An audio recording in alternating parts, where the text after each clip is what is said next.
And Senator, thank you so much for being with us. The president this morning was writing about health care. He says, I know the subject well. He also says he's fully engaged.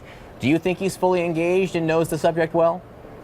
Well, I think if his rhetoric continues to be Obamacare is broken, it's broken, then he really isn't listening to what the facts are of insurance companies telling us as long as this administration continues to undermine the subsidies and to continue the uncertainty, that is what's creating a lot of the chaos in the marketplace. Well, Senator, this administration, there was a threat of pulling the subsidies, but has not carried through on that. And would you admit that some of the instability of Obamacare is coming not as a result of this administration? Some of the insurance companies have said yes, is because of a confusing message from this administration. But aren't there things in it that need to be fixed and hopefully, as voters tell us, by both parties together? Yeah, what insurance companies are telling us is they have to look out into the future, and they do not know what's going to happen. They can't operate month to month with this uncertainty of whether or not this administration will pay the subsidies. The other part of your question is, what can we do to make sure that this healthcare system is more affordable and accessible? And obviously, as Democrats, we want to participate in that conversation. But if the goal of this administration and Republicans is repeal Obamacare, take healthcare away from millions of people, increase costs, and leave a lot of people uninsured, that's not a conversation we're going to participate in.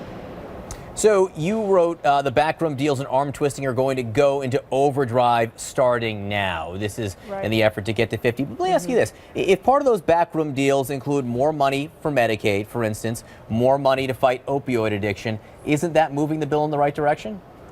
This isn't a compromise between 24 million people uninsured or 15 million people uninsured. 15 million people uninsured is not a goal we should be working towards.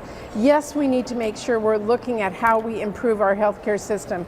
But what we are urging our Republican colleagues to do is to throw away this mantra of repeal Obamacare and work with us through a committee. Let's have hearings. Let's talk about a public option. Will that help solve some of the problems in the Bexar counties? How do we make sure that we're looking at prescription drugs, a major part of our healthcare costs today, so that we can make sure that they are affordable? There's a number of things we are going to look at, but having a period of a couple more days or another week for this administration to buy off a few senators by having a few less than 22 million people uninsured is not a compromise that will work for the American people.